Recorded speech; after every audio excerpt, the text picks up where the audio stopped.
Bonjour à toutes et à tous. Dans cette vidéo, nous allons voir le protocole expérimental pour récupérer un gaz par déplacement d'eau.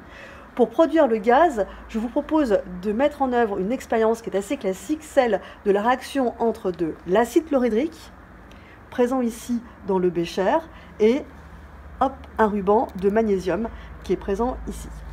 Pour mesurer le volume d'acide souhaité, nous allons utiliser une éprouvette graduée. La réaction se passera dans un Erlenmeyer qui sera surmonté d'un bouchon relié à un tube à dégagement.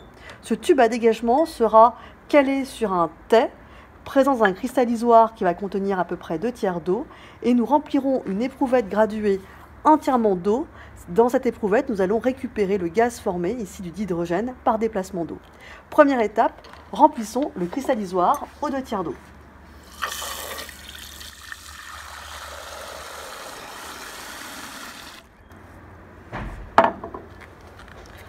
Ensuite, remplissons l'éprouvette à ras-bord d'eau. Pour cela, ne pas hésiter à faire déborder l'eau de l'éprouvette. Bouchez ensuite avec la main, retournez l'éprouvette, la mettre dans l'eau du cristallisoire en vérifiant qu'il y a un minimum de bulles d'air, idéalement aucune bulle d'air, dans l'éprouvette. Bloquons cette éprouvette grâce à la pince qui est mise à disposition. On peut la surélever en prenant soin que l'extrémité de l'éprouvette ne sorte jamais de l'eau présente dans le cristallisoire. Maintenant, plaçons le tube à dégagement au niveau du tais. Pour cela, il suffit de le faire passer dans les différentes parties du tais et de caler l'embout sous l'éprouvette graduée.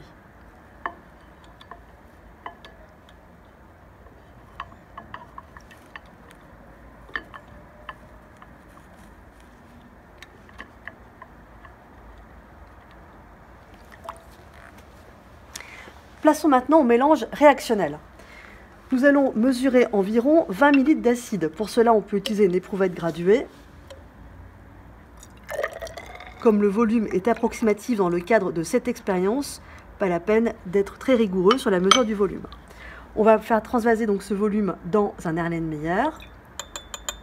Et attention, dès que nous rajouterons le ruban de magnésium, la réaction commencera à avoir lieu. Il faut donc rapidement boucher l'Erlenmeyer une fois que le ruban de magnésium sera mis dans l'Erlenmeyer.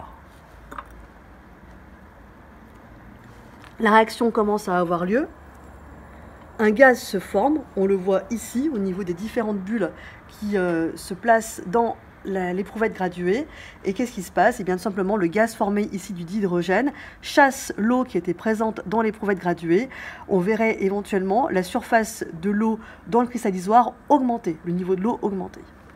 Ne pas hésiter à agiter de temps en temps l'Erlenmeyer pour s'assurer que la réaction se prolonge et ait lieu totalement. Comment faire pour mesurer le volume de gaz récupéré? Il suffit tout simplement de s'appuyer sur les graduations de l'éprouvette. Merci pour votre attention.